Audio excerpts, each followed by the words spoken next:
Et salut les gens. Alors, WrestleMania 42, nuit 1, on en parle? Bon, bah en fait, peut-être pas besoin, parce que ça a été tellement commenté sur les réseaux. J'ai lu des tonnes de fois le pire WrestleMania de tous les temps. Ouais, bon, faut pas exagérer.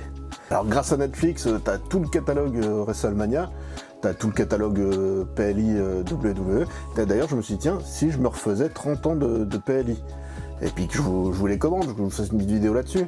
Alors, bah, je crois que j'ai commencé pas par le pire, parce que j'ai commencé par Royal Rumble 95, qui était plutôt pas mal, une victoire de Shawn Michaels, un petit match Bret Hart Diesel, qui était très très sympa. Bah, le problème, c'est que j'ai enchaîné avec WrestleMania 11. Et là, je crois qu'on a le titre, hein. Je crois que c'est le pire WrestleMania de tous les temps. Alors, bon, j'oublie peut-être les premiers, qui sont pas fous, au niveau catchesque, mais bon là, on sort le WrestleMania précédent, c'était WrestleMania 10, c'était un banger avec Owen Hart, Bret Hart, Bret Hart qui récupère le titre face à Yokozuna. Enfin, il était vraiment très très bon le WrestleMania 10 avec le match de l'échelle Razor Ramon, Shawn Michaels. Ah, puis là, WrestleMania 11, mon dieu. Bah attends, le plus simple, c'est que je te raconte. Alors, qui c'est qui veut regarder WrestleMania 11 avec moi? Le catch, c'est une autre de mes passions. Si tu veux pas que je te tape, abonne-toi. En attendant, qui c'est qui veut parler catch?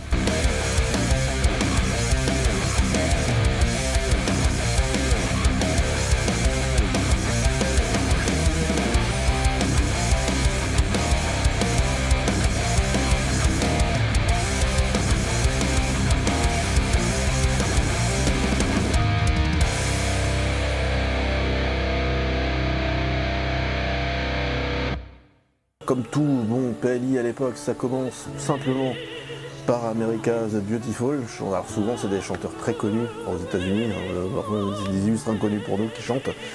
Bon là ils font appel à une handicapée. Alors attention, je critique pas les handicapés, hein. Non, faut pas exagérer non plus. Hein. Mais là, ça chante faux. Elle est habillée en survêt années 80. Puis en même temps t'as des images qui passent. Enfin, larmoyante quoi, la gloire des handicapés, je veux bien, mais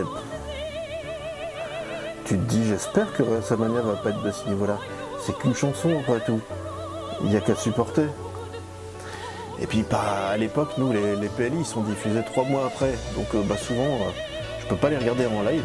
En live c'est du faux live, hein, faux live 3 mois après, mais je les enregistre et je les regarde en cassette. Donc j'avoue, j'ai passé la cassette. J'ai passé le champ. Donc c'est fini. On se dit ouais, enfin le premier match. Et ben la carte elle est pas folle, mais bon la carte annoncée, elle est annoncée, tu la connais un peu dans les weekly qui durent pas longtemps chez nous, 45 minutes en Superstar. On a une idée de ce qu'il va y avoir. Donc tu te demandes quel est le match d'ouverture. Et là tu entends une musique. C'est qui ça? Oh, un grand gars, un autre grand gars qui lui ressemble complètement. Donc Ezekiel, que moi je connaissais pas à l'époque. Les frères Blue, bizarre, je connais pas. Et puis bah qu'est-ce qu'ils vont affronter, c'était pas sur la carte ça. Et là, chouette musique par contre.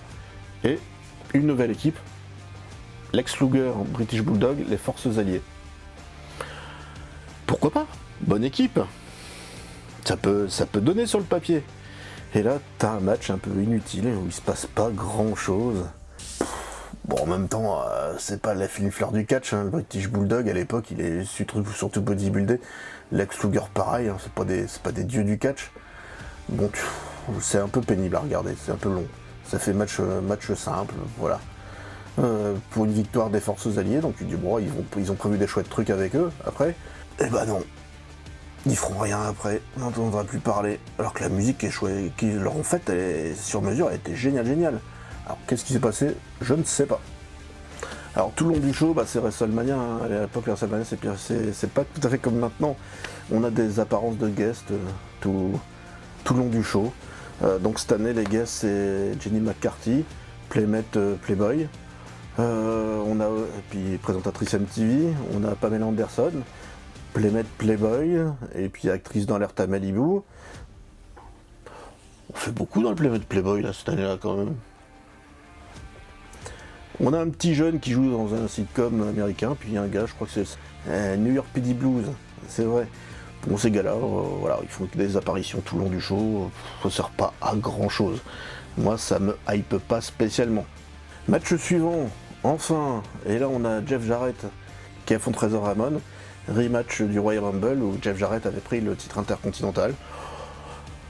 Bon, bah c'est pas un match de catch de fou, hein, mais bon, moi j'aime bien. La feud, ça va, elle dure pas encore trop longtemps. Bon, spoiler alerte, elle va durer éternellement. Donc le match se passe, hein, intervention, le Roddy, machin et trucs. Bon, il y a le 1-2-3 Kid habillé en kimono Zarbi qui est là pour couvrir les arrières de Razor Ramon. Ouais, ça se passe quoi. Je trouvais le match moins bon que celui du Royal Rumble. Voilà. Pas fou. Puis bon, bah là, moi j'étais pour Razor Ramon, hein, j'avoue. C'était lui le champion intercontinental hein, pour tout le monde. Mais bon, ils ont continué de construire le perso de Jeff Jarrett, pourquoi pas. C'était un bon perso, un bon heel, qui s'inscrivait un peu plus dans la réalité que ce qu'on faisait en général. Très très bien. Allez, ensuite, bah, on passe au match suivant. On va passer un petit peu de choses sérieuses au Taker et à sa streak. À l'époque, on parle pas encore de streak, hein, pas du tout. Bah, les premiers matchs du Taker à WrestleMania, c'était pas la folie. Hein. On a eu sur son premier WrestleMania Jimmy Snuka. Ouais, bon, c'était une star à l'époque. Hein. On a eu Jack Roberts. Ouais, c'était un danger à l'époque. Ouais. On a eu WrestleMania 9 avec le géant Gonzalez. Et Taker était absent du WrestleMania 10. Donc voilà, on parlait pas de streak, il n'avait pas eu des matchs de fou. Puis bon, cette année-là, c'était pas non plus incroyable, c'était King Kong Bundy. Alors je sais pas pour ceux qui s'en rappellent, c'est pas un génie du ring ce type. Hein. Il a eu un petit match en cage avec Hulk Hogan, voilà, il a fait les gros titres, là maintenant il fait partie de la $1 Million Corporation. Bon, moi j'ai jamais aimé Bundy. Et puis bah j'avoue, hein, le match il me plaisait juste parce que c'était le Taker, hein, et le Taker c'était déjà un super perso que tout le monde adorait. Bon bah, que dire du match? King Kong Bundy. C'est un peu tristoun. C'est un match qui est fait pour faire marcher la rivalité Taker et la $1 Million Corporation. Hein. Déjà au Royal Rumble il avait affronté IRS, je crois, il me semble que c'est ça. Et c'était pas fou comme match. Il s'était fait voler l'urne, je crois. Donc là, l'histoire, c'est de récupérer l'urne. Bon, le match se passe. Taker gagne, hein, sans surprise. Il n'y a pas de move de folie. Hein. Pas du tout. Et bah, ça se termine avec Kama qui intervient. Alors Kama, c'est le futur Godfather. Je préfère le perso du Godfather. Hein. Bon, il a été dans Right to Censor, ce catcheur-là, il a eu des tonnes de gimmicks aussi, c'est le Mick Foley avant Mick Foley. Hein. Et donc bah, en fait, il récupère l'urne, je crois, et la suite de l'histoire, ça sera que bah, il finira par affronter le Taker, je sais plus où, peut-être à SummerSlam, mais bon, ça je regarderai les suivants, puis je te dirai quoi. Le match est pas fou, très honnêtement. Et puis bon, puis la victoire, c'est pas fou, hein, un body slam. Bon, petit Reddit de Hulk Hogan, Hulk Hogan, André le Giant. C'est pas fou. Et corde à linge à l'envolée. Et victoire du Taker. Et en plus, Tab Bundy, il se lève après la prise, limite tout frais dispo, puis il quitte la salle comme si de rien n'était. Il vend un peu comme une merde ce gars-là quand même. Hein. On enchaîne avec un match de championnat tag team, et là, un match que j'avais hâte de voir parce que c'était les Guns hein, qui étaient champions, les Smoking Guns, hein, avec Billy Gunn, qui sera plus tard Monsieur Haas, Billy Gunn dans la DX, et dans les New Age Outlaws. Et bah, déjà à l'époque, moi j'aimais bien les Smoking Guns, hein. J'avoue qu'avec Bart ils faisaient une bonne équipe, dans l'histoire ils étaient frères, hein. Les frères du Texas, des cowboys. Les moves étaient sympas, il y avait pas mal d'envolées aériennes, il y avait pas mal de moves en équipe, donc l'équipe était très chouette, plutôt distrayante, elle méritait son titre. Hein. Le match était annoncé avec Owen Hart, le grand Owen Hart qui nous avait sorti un match de folie au SummerSlam contre son frère en cage. Si tu l'as pas vu, faut que tu le vois. SummerSlam 94, match en cage, Bret Hart, Owen Hart, génial. De toute façon, WrestleMania 10, Owen Hart, Bret Hart, c'était déjà un must aussi, hein. C'était un truc de fou. Donc Owen Hart, là, ils lui ont donné le King of the Ring entre temps. Donc c'est le King of Hearts. Et bah là, il a un match de championnat, une nouvelle chance pour le tag team avec un partenaire mystère, donc tout le monde se demande qui ça va être. Et en gros, moi je me disais son partenaire ça va être Jim Neidhart, puisque Neidhart était comme souvent vu avec lui. Et donc depuis j'ai appris là récemment que Neidhart il venait de se faire virer de la compagnie parce qu'il s'est pas présenté à pas mal de shows. Partenaire mystère, la musique retentit, et là, la musique de Yokozuna qui fait son retour, c'est le gros qui fait des trucs de fou. Un vrai danger ce catcheur. Donc tu te dis, oh bizarre comme équipe Owen Hart Yokozuna. Et puis les deux sont relativement bien ensemble. Le match est pas dégueu, ça saute de partout, ça fait des jolies prises, faut avouer que Yoko, c'est un super catcheur. Franchement, il est totalement mésestimé des années plus tard. C'est franchement dommage. Mais techniquement, Owen est incroyable. Bon, les quatre sont top, franchement, ça combine bien. Le match est franchement plaisant. Pour l'instant, c'est le meilleur match de la soirée. Donc on a un truc plutôt pas mal. Et là, je dis enfin un match de catch, un bon match de catch à WrestleMania. Ça vend bien, les timings sont bons, c'est crédible. Ouais, enfin. Quand Yoko te fait une prise, tu dis waouh. En fait, là tu y crois, tu te dis putain, ça doit faire mal de se prendre une cuisse comme ça, descendre de cuisse. Waouh, il fait des prises, ça doit être douloureux malgré tout. Tu te dis c'est pas possible. Et un banzai drop terrible plus tard, petit raté je pense parce que franchement, il l'a bien encaissé celui-là. Et c'est Owen qui termine pour gagner son premier titre WWE. Et là je me dis putain, ils vont être durs à détrôner ceux-là. Quelle équipe, ça va être très sympa à voir. Donc bon booking finalement, et waouh, quand tu revois le banzai drop au ralenti, tu dis mon dieu, le catch c'est fake, ouais, mais parfois ça peut piquer. Ouh. Match suivant, et là c'est une histoire qui dure depuis les Survivor Series, quand Bob Backlund a battu Bret Hart pour le titre. C'était un I Quit match, enfin un match de la serviette, puisque là il fallait que quelqu'un lance la serviette pour désigner l'autre vainqueur. C'était une référence à la première perte de titre il y a très longtemps de Bob Backlund face à l'Iron Sheik, je crois. Mais bon, en tout cas, voilà, ça se passe. Tu te dis, ouais, le match va être sympa. On a une bonne rivalité, une bonne feud. Les deux, techniquement, sont très bons. Et voilà, en vrai, très honnêtement, moi, le match, je l'ai trouvé plutôt pas mal. Pas digne d'un WrestleMania, mais plutôt pas mal. Ça combine pas trop mal. En Backlund, il est lent, voilà. C'est quand même pas à l'auteur. D'ailleurs, Bret Hart dira plus tard que c'est son pire match à WrestleMania. Il trouve qu'il est vraiment raté. Bon, il a déclaré ça avant WrestleMania 26. Mais en tout cas, voilà, moi c'est pas un match que j'ai trouvé déplaisant, c'est pas un match que j'ai trouvé de folie, mais ça passe. Mais bon, en tout cas, tu te demandes quand même à ce moment-là si t'es vraiment dans WrestleMania. Et puis bon, quand même, quand je revois le papy, parce qu'il a quand même un certain âge, Backlund à WrestleMania, je sais plus. Je vais regarder d'ici le montage, je te le mets là, l'âge qu'il a. Et il assure pas trop mal, il bouge quand même plutôt pas mal, le papy. Voilà, ça aurait pu être pire, ça aurait pu être mieux, on va le dire comme ça. Alors, on en est où c'est quoi le match suivant? Le championnat de WWE, le main event. Non, c'est pas le main event du coup. Donc t'as un match Bret Hart, n'importe où, je veux vraiment qu'il soit champion tout le temps lui.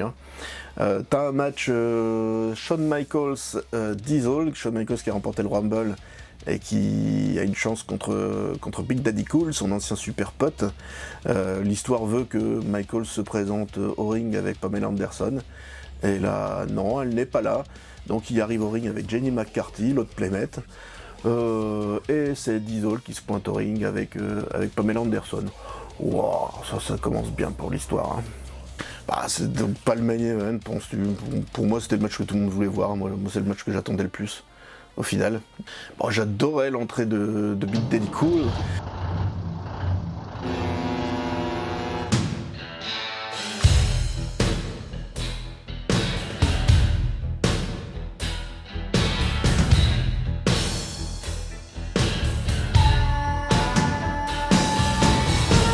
Diesel avec une hit très rock, c'était trop bien. Moi j'adorais quand il rentrait. Michaels, c'était Michaels, hein. C'est le gars qu'on détestait haïr, malgré le fait que c'est un excellent catcheur. Déjà à l'époque, il était excellent de chez excellent. Donc les entrées se font. Pour moi, Big Daddy Cool, c'est un top champion. À l'époque, je me disais, ouais, vraiment très champion. Après, quand tu regardes maintenant, bon, tu te dis qu'il était un peu limité, mais c'était quand même un big guy. Il y avait quelque chose, il y avait du charisme. Donc on avait quelque chose de plutôt pas mal. Donc ça rentre sur le ring. Pendant le match, Big Daddy Cool fait parler la puissance, hein, les surpassements sont assez dingues, ça vole quand même assez haut. Le match est franchement plutôt pas mal. Michaels, il en fait des tonnes. Alors ouais, Diesel, c'est vraiment le champion tel que McMahon les adorait. Et il voulait montrer à tout le monde que le champion était totalement intouchable. Et la technique pour ça, c'était vraiment de le montrer hyper puissant. Alors d'ailleurs, McMahon, ce qu'il voulait, c'était que Diesel se relève au compte de 1 sur un switch de musique. Alors ça décrédibilise totalement Michaels, ça peut pas aller. Donc les deux catcheurs, ils avaient tiqué. Et en fait, au final, bon, ça c'était fait, le spot avait été réalisé, mais Diesel s'était relevé au compte de 2. Voilà. Ça passait peut-être un peu mieux, même si je trouve que c'était un peu exagéré le switch de musique, ça le décrédibilise un peu, puis ça, bon, ok, ça donne... Ouais, Diesel il résiste à tout, mais fallait pas exagérer non plus. D'ailleurs, au compte de 2, quand Diesel se relève, la foule se met à huer. Donc voilà, ça va pas. Même si Diesel était ultra populaire, la sauce à ce point prenait pas. On voulait pas avoir un Superman, on voulait avoir un bon champion, dominant certes, mais voilà, un peu humain quand même, sinon ça peut pas aller. Faut jamais que ce soit trop. Parce que moi perso, tu vois, à l'époque, je préférais largement le champion à la Bret Hart. Le gars humain, hyper technique, qui doute à chaque fois, qui embrasse sa ceinture chaque fois qu'il la met en jeu. Voilà. Là tu te sens plus proche du champion. Parce que les Hogan et les Big Daddy Cool un peu sous stéroïdes là, voilà, pour moi c'était trop. Et encore Big Daddy Cool, il avait la carrure. Je suis pas certain qu'il prenait, mais bon, Hogan, t'avais Hogan à l'époque, le British Bulldog, c'était assez bien, Lex Luger. Tous ces gars-là, c'était trop, c'était too much. Un peu comme l'Ultimate Warrior à une époque. C'est pas naturel, ça va pas. En tout cas, le main event, il va contribuer à rattraper le show. Hein. Bon, c'est pas le main event, tu me diras. Et on se rend compte qu'on est dans un gros event. Voilà, enfin. Michael s'y met du sien. Quoique le Jackknife Powerbomb, c'est quand même une grosse merde. Hein. Il est raté. Il retombe presque sur ses pieds, Michaels. Et là, j'apprends récemment que c'était fait exprès. Michaels, c'était un peu pour... il voulait un peu décrédibiliser son collègue. Il était un peu comme ça, lui, hein, un sale caractère.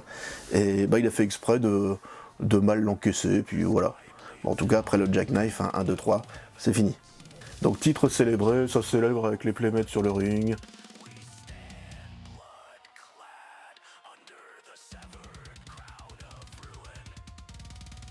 Alors d'ailleurs, il y a un moment assez marrant, quand Jenny McCarthy descend du ring, t'as l'officiel qui est tout ravi de l'aider, et... regarde où il met sa tête. Allez, ça y est, allez, youpi, le main event. C'est quoi le main event? C'est Bam Bam Bigelow contre Lawrence Taylor. Pour nous en France, ça te dit pas grand chose, Lawrence Taylor, en fait c'est une star du football américain, pas un catcheur. Donc eux sont habitués à ce genre de choses, nous un peu moins quand même.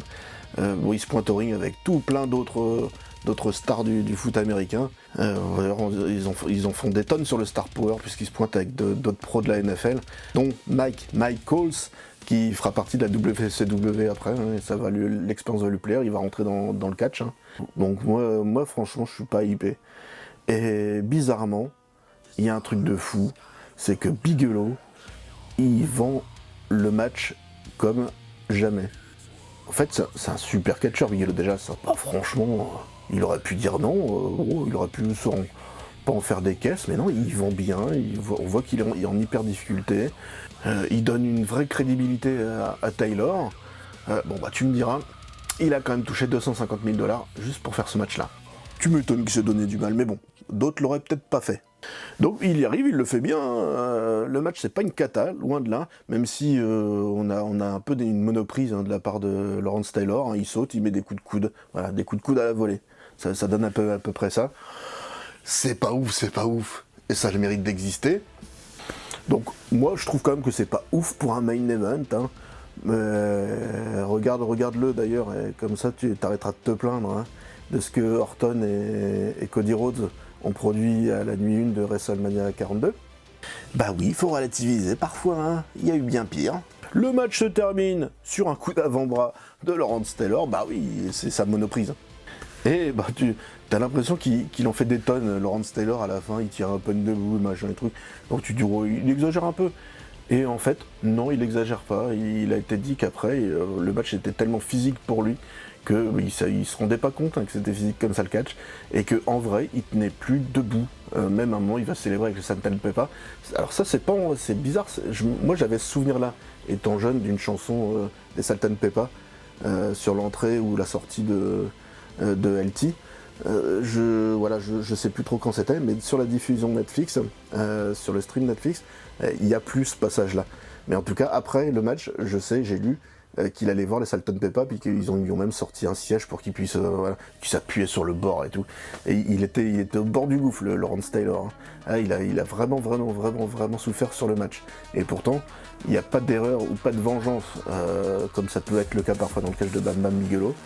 Bam Bam Bigelow prend vraiment soin de lui pendant tout le match, et il le crédibilise, il fait que le crédibiliser, et voilà. Donc le match n'est pas aussi dégueu que ce que j'imaginais. Par contre, WrestleMania 11, si tu fais un global, mis à part le match Owen au tag team, avec Owen Yokozuna contre les Smoking Guns, et le premier main event, parce qu'on va l'appeler comme ça, entre Shawn Michaels et Diesel, voilà, on est vraiment pas à hauteur de WrestleMania. Ça c'est clair. Mais bon, voilà. Tu voulais entendre parler du pire WrestleMania de l'histoire, tu vas en trouver certainement d'autres. Dis-moi en commentaire s'il y en a que t'as encore plus détesté que celui-là. Alors, moi j'exclus tous les WrestleMania avant le WrestleMania 9, hein, parce que j'avoue, en fait, je les ai regardés récemment pour voir un petit peu à quoi ça ressemblait. C'est pas ouf, mais bon, c'est très années 80, donc ça passe hein, pour les fans de l'époque. Moi j'étais pas déjà fan à l'époque, donc voilà, je vais me cantonner à la période où j'ai commencé à regarder le catch, et voilà. Donc j'espère que la vidéo t'a plu, tu n'hésites pas à t'abonner, il n'y a pas que des vidéos de catch, il y a plein de choses sur la chaîne Qui c'est qui en vrac. Tu peux me mettre un commentaire, ça me fera plaisir, des petits pouces, hein, ça fait monter les algorithmes. Surtout, tu regardes tout, tu peux regarder d'autres vidéos, ça me fera du watch time. Puis si t'es pas abonné, tu t'abonnes, hein. C'est un ordre. Alors, qui c'est qui veut s'abonner ?